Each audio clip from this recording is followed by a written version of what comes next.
Kiki. I'm your host of the Bleeding Metal podcast. My pronouns are she, her. Welcome to another team episode. I'm so happy to have Martha here again. So, hello and welcome.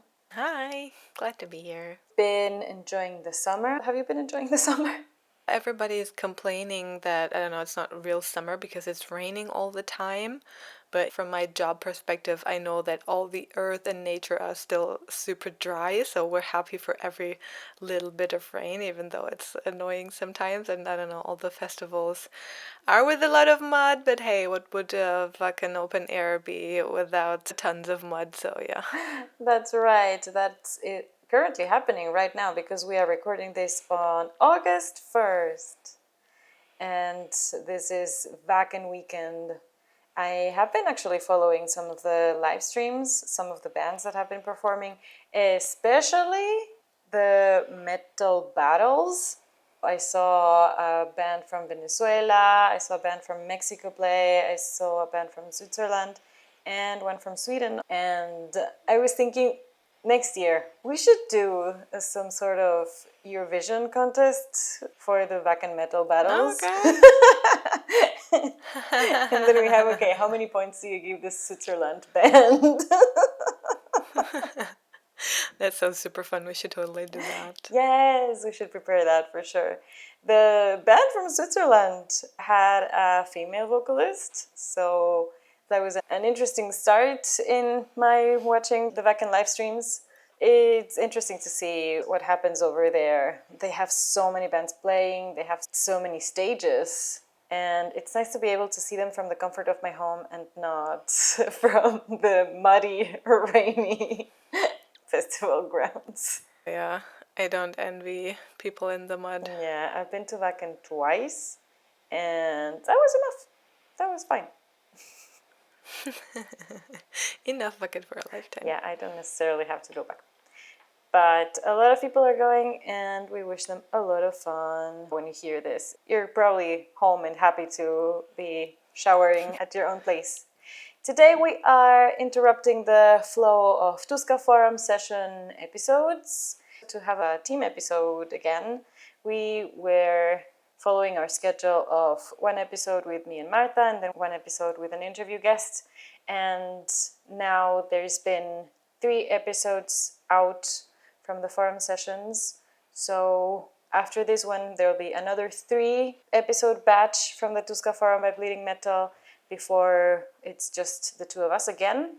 But in this episode, we're also including a short interview that I had with Heidi Parviainen from DARK SARAH a month ago. That was super cool. That's what I'm going to tell you about today, because I saw DARK SARAH live on their very first concert after a whole year. They hadn't been on stage, or over a year, I think, after a European tour. And July 5th was their very first concert here in Helsinki on the Rocks. And I was able to have a bit of a chat with Heidi before the sound check. And that was so cool. They also had another band, Memory Remains, as well. They play pop metal, or disco heavy, as they put it as well. They were really high energy. That was a bit of a party. I was super inspired by the performances because they did not have a fog machine, but they had a bubble machine. Oh my god, I need Right? So bubbles. I was oh my god. like, yes. Bubbles. Yes. Their whole visual concept, they didn't have a lot of props on stage or anything. They had a nice backdrop with their name, but they also had coordinated outfits. They were wearing black with dark neon green accents. That's their logo color. The singer Johanna was wearing a leather harness with like green chains, and Nice. yeah, and some of their bandmates had also green chains on their black pants, or spikes, or other types of metal enhancements to their clothing were also dark green in their specific tone. One of them was also playing a guitar, which was incredibly fun. And that also had green backlighting, and another one of the band members was wearing one of those sunglasses that actually it's like a sign, so letters are flashing, and the letters were also green, and so letters and hearts and stuff like that. It was funny. They were really high energy. And then it was time for Dark Sarah to hit the stage, and I was so hyped. Heidi has such an incredible presence, and also so natural as well. And they put on a really cool show. The set list was mixed and had a lot of songs from their most recent album. And I'm more of a fan from the previous album to that. So the set list was not made for me. I was sad about that. No, but there was a lot of very cool songs also from their earlier works. And yeah, it was just so cool to see them on stage and with new band members as well. I think the keyboard is relatively new, and the energy they have on stage. And they also had really cool merch stuff. I got myself a beanie and a tote bag. And they still had a jewelry box with handcrafted jewelry by Heidi. That's something we talked about in the interview as well, because they crowdfunded a lot of their albums, and so they had really cool perks which made their merch also very creative. They had a lot of different things. They also had postcards and smaller stuff like that, the typical hoodies and t-shirts as well. So there was something for every budget, and I saw that actually move a lot. Like even the relatively expensive jewelry items were purchased. Okay. That's Yeah, and both bands came to hang out at the merch after the concert. There was also a party after the concert. There was plenty of time to just hang out and relax and take selfies and stuff, which I did, which I posted on the story on our Instagram. Make sure to follow us if you haven't just yet. And take a look at the interview I had with Heidi Parviainen from Dark Sarah. Hello everyone, welcome to the Bleeding Metal podcast. I'm here in Helsinki with Heidi Parviainen from Dark Sarah. How are you doing today? I'm doing great. I'm excited to have a show for a long time. Yeah, how long has it been since your last show? Oh, more than a year, actually. Oh, wow. Yes. So 1.5, actually, I think. Right. Yeah, so it has been quite a while. Yeah, and it's because your last album, A Tug of War, was released in 2023. Yeah. And you toured for it right afterwards in the fall of 2023. Yeah. So it's been a bit... Yeah, it has been, and now we're making new music, and we were searching for a new keyboardist, and so that's why it has taken all our energy, actually. Yes. Right. Yeah. Time as well. Looking Yeah, for energy and time. Yeah. Yeah, but that's what's happening at the moment. Yes, it's so good to catch up with you. We were just saying that the last time we spoke was in the aftermath of the pandemic, and you were telling us about teaching singing and trying to sing with your masks on, if you were allowed at all to see people. Yeah, or sing, actually. It was not allowed to sing in groups. You're still coaching, are you still a vocal coach? Yes, of course, yeah. I have this studio called Laulana in Töölö, Helsinki. I have a lot of other teachers there too. So there's almost 10, I think, at the moment. Okay. 10 teachers in my studio. Oh, wow. That's amazing. So it's your business. You Yes, are it's the my school. business. Yeah. That is Yeah. so cool. And how long have you been doing that? 2019 when I graduated from that school, from Polytechnic. Okay. Yes. Wow. So Yeah. 6 years already. Congratulations. Thank you. Yeah. That's also one thing that I've been doing. I have this, of course, this Dark Sarah web store and other web stores, and so my business is quite wide. Yes. Yeah, you have to do many things. Yeah. Many artists usually Yeah. need many income streams. So that That's is true. really good that you knew that from the beginning. I have the feeling. Yeah. I love to do a lot of different stuff, actually. Yeah, that's my thing. Yeah. To keep it going. Yeah. You were telling us last time as well about the jewelry, your jewelry store, that you were also offering us perks for the crowdfunding for the Dark Sarah project. How's that going? Are you also still doing all of those? Not so much anymore jewelry because it takes a lot of time to finish one piece. So at one point I started to go a little bit towards more ceramic work.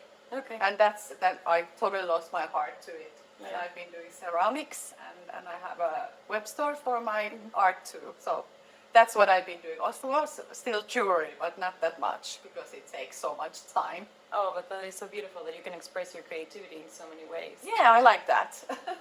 Yeah. And you were also gardening. That was also one of your Still.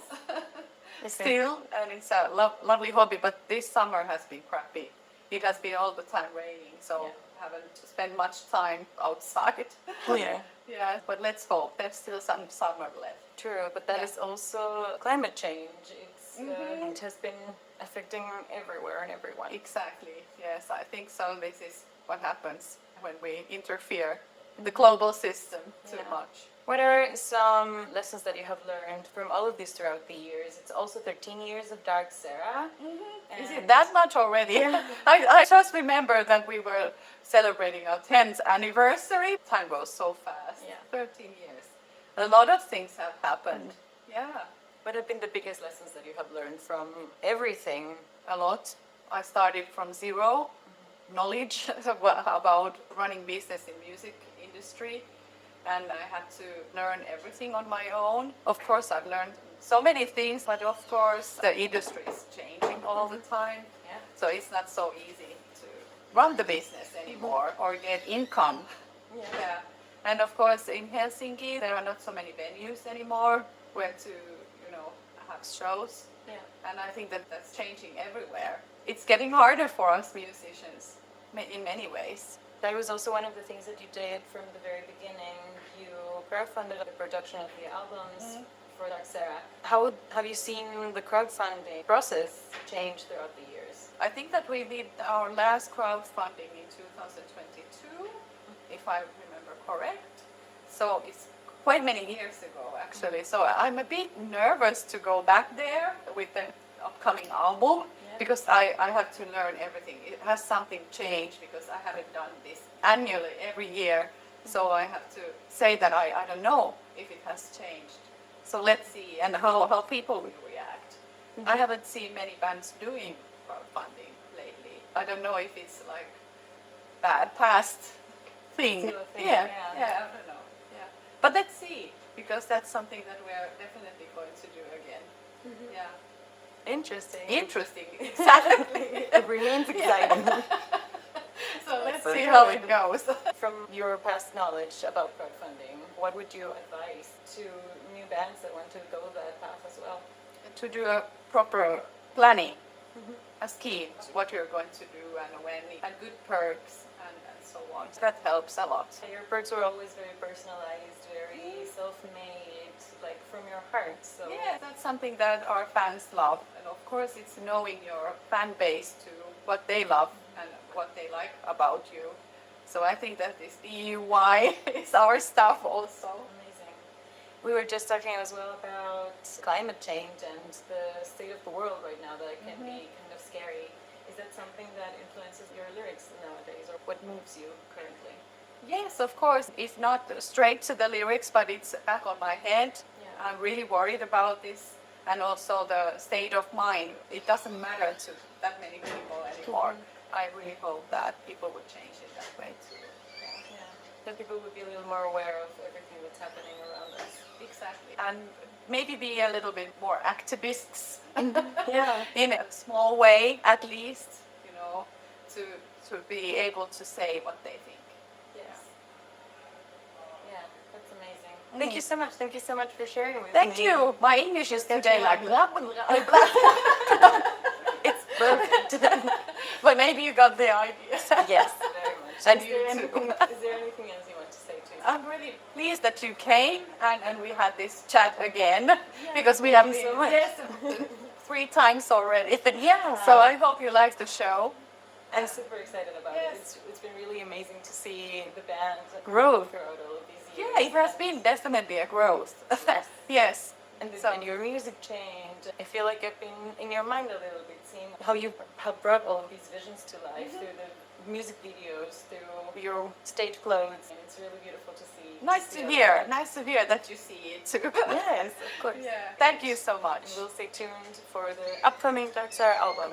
Yeah. Okay. And we're back. And now it's August. There was a bit of a time capsule there. The interview happened in the very beginning of July. It was a very rainy Saturday. And after that, the summer heat up so much. But it's been very enjoyable. And Martha also had a bit of a summer festival experience meanwhile. Yeah, very close after Tuska, I went to Leipzig to go to Nexus Festival, which is a nerd rock festival. So in some parts there was like a nerd convention, and yeah, there was a lot of cosplay happening. And then on the other side of the vicinity was a concert hall. That was super nice. I think Beyond the Black were headlining the whole musical side of the event. There were also Future Palace and a German artist, she's called La Fee. She had her comeback at Nexus. Really? And yeah, I think when I was like 13, 14, she had a few popular songs, and yeah, so I totally lost track after that. But going through the whole festival area, there were so many people so excited to see her, and I never expected that because I totally forgot about her. But her show, it was totally packed. Everybody was singing along to all the old What songs. kind of music does she make? Yeah, I think it's like pop rock. Okay. That's the closest description. Also, of course, our friends from Invoke were also there. We had Yoko on the podcast several times. And yeah, it was truly such a joy seeing them live. I was a little helping out with everything and merch and stuff. And I love it when I see bands working really hard and effective for their success. They came there ahead of time. They were super quick with load-in and sound checking and everything, and then they had time because they were opening the second day. So of course, like, not many people come to the concert hall when there's other stuff going on. Some people are still asleep. So yeah, it's a tough spot opening a festival like that. Right. And yeah, they went through the whole convention area, handing out their flyers, talking to people, saying, hey, we're going to open at this stage, please come see us. And the place was packed. That's really good. So I think they were the one band opening the stage, which was, in front of a rather big audience. I think there were about 200-300 people there. Oh, nice. That's awesome. Yeah, super nice, and they absolutely killed it. In the end, I heard some of the staff, like the social media manager of the whole festival, being torn out of backstage. You need to come and see this band. They're amazing. It's like, oh yeah, and they really were. Oh, So, nice. yeah, and then they had a signing session afterwards, and people really came, even though they're not like a known band or something. That was super nice. I enjoyed this whole experience. Like, I love seeing my friends doing really well at things and succeeding. So I was there cheering, me like, yay! Yes. Woo! I think that was probably my personal most favorite thing about it all. But all the other bands were really great. The stage was amazing. They had really good lights. The sound was pretty good too.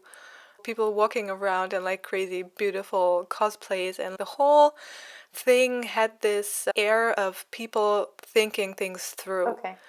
Like, I heard from, like, they were really, to me it seemed like strict regulations, like how big the cosplay can be, like the detailed, like, meters, point whatever, how big like your wingspan of your costume can be. And I was like, wow, yeah, that's like kind of restrictive, but yeah, like, you need to go through all the like security checks and everything, and it needs to fit. So like there needs to be some kind of limit. I was like, oh wow, that's sad if you have to limit your art, your costume to fit that. But then I was told that this is a lot bigger than at other conventions. I was like, wow, okay, so somebody really carefully thought that through and really dove into what people need at events like that. And Yeah. so it was full of details like that. Also, there was a lot of gaming stuff and old consoles and games. There were artists selling visual art and handcrafted stuff. And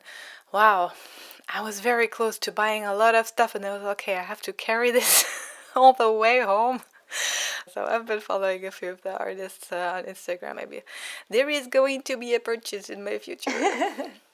Oh, that's so cool. Yeah, I absolutely recommend this event to everybody who loves nerdy stuff and rock and metal music. Yes, because it's like a 3-in-1. It is a rock metal festival. It's a convention of gaming, comic type of things.